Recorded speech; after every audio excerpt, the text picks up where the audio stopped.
Assalamualaikum warahmatullahi wabarakatuh. Sahabat ULC dimanapun Anda berada, sekarang kita masuk kepada bahasan yang ketiga dari pembahagian isim-isim yang dibaca nasab, yaitu bab tentang zorof zaman dan zorof makan, atau yang disebut juga dengan maf'ul fih dalam kitab-kitab yang lain ya. Oke. Zorof zaman atau zorof makan dalam bahasa kita disebut juga dengan keterangan waktu dan tempat. Nah, bagaimana rinciannya?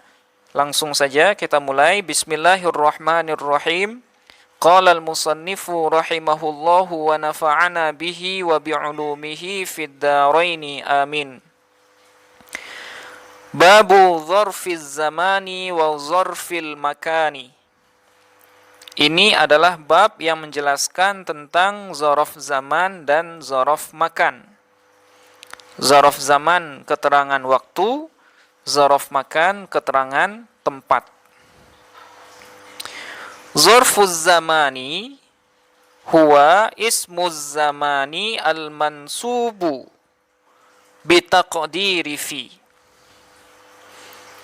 Adapun zorof zaman adalah isim zaman ya atau nama waktu yang mansub atau dinasabkan dengan mengira-ngirakan huruf fi ya sebelumnya. Nah, ini disebut dengan zorof zaman. Jadi bisa kita simpulkan dari pengertian yang ditulis oleh musannif ini, kalau zorof zaman itu adalah setiap isim yang mengandung makna waktu, kemudian dia nasab dengan memperkirakan adanya makna fi sebelumnya. Nah, itu disebut dengan zorof zaman. Nah, misalnya nahwu seperti misalnya al-yauma. Ya, al-yauma.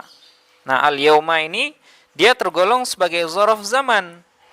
Kenapa? Karena dia nama waktu, kemudian dia nasab dengan memperkirakan adanya huruf fi sebelum kalimat ini. Nah, jadi al-yauma maknanya adalah fil yaumi. Ya, fil yaumi.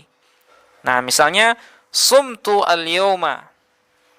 Aku berpuasa pada hari ini. Nah, al-yauma di sini posisinya sebagai zorof zaman atau maf'ul fi.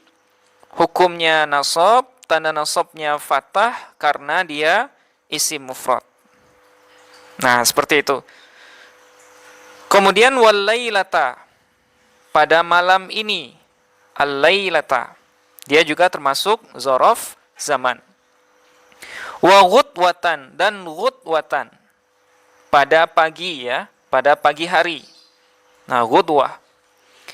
Kemudian wa bukratan, dan pada pagi hari. Bukroh ini artinya pagi yang masih sangat gelap ya, pagi-pagi sekali. Nah, itu bukrotan.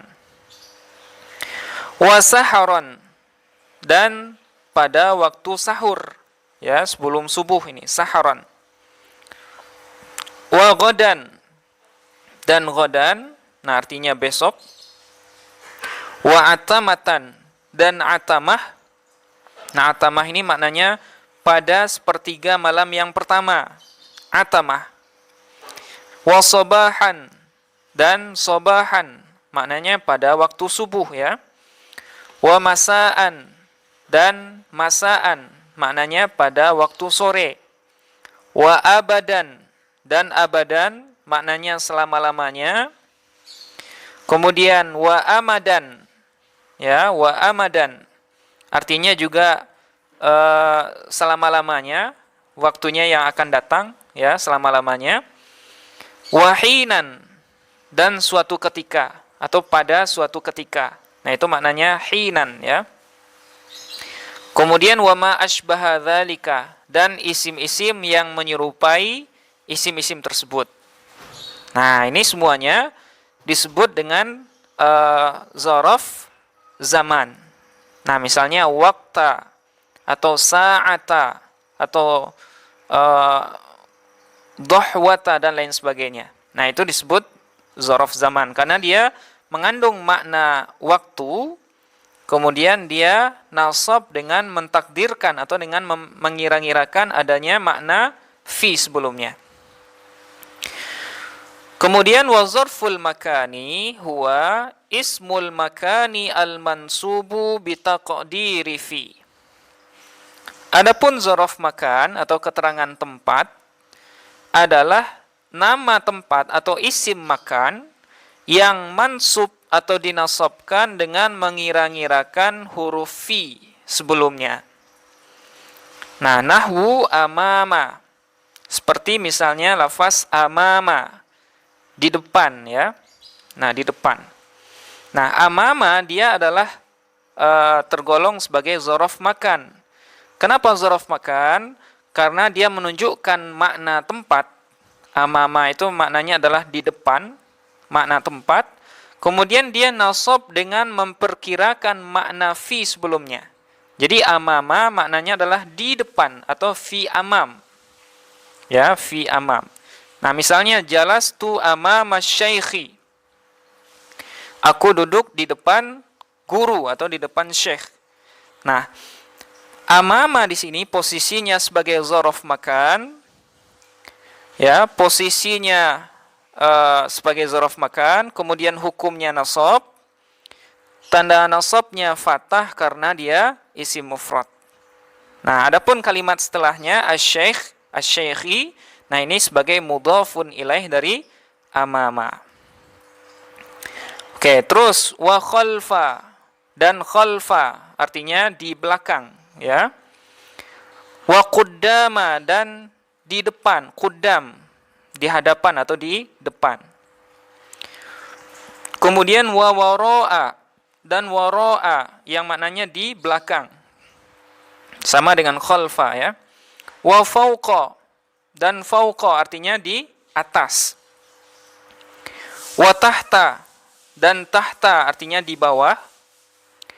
Wa inda dan inda artinya di samping ya. Di samping artinya tempatnya enggak jauh. Wa ma'a dan ma'a yang bermakna beserta. Wa iza'a dan iza'a yang bermakna berhadapan ya. Kemudian wa hidza'a dan hidza'a ini juga sama, tempat yang dekat ya, di depan juga tapi jaraknya tidak terlalu jauh. Kemudian wa tilqa'a dan tilqa'a maknanya di hadapan juga. Kemudian wahuna dan huna. Nah, huna ini sebenarnya juga bisa disebut dengan isim isyarah yang menunjukkan makna dekat. Sekaligus dia bisa juga diposisikan sebagai isyarat untuk tempat ya. Huna di sini. Kemudian wa thamma dan di sana. Nah, ini juga tergolong sebagai isim isyarah. Tapi thammanya untuk jauh.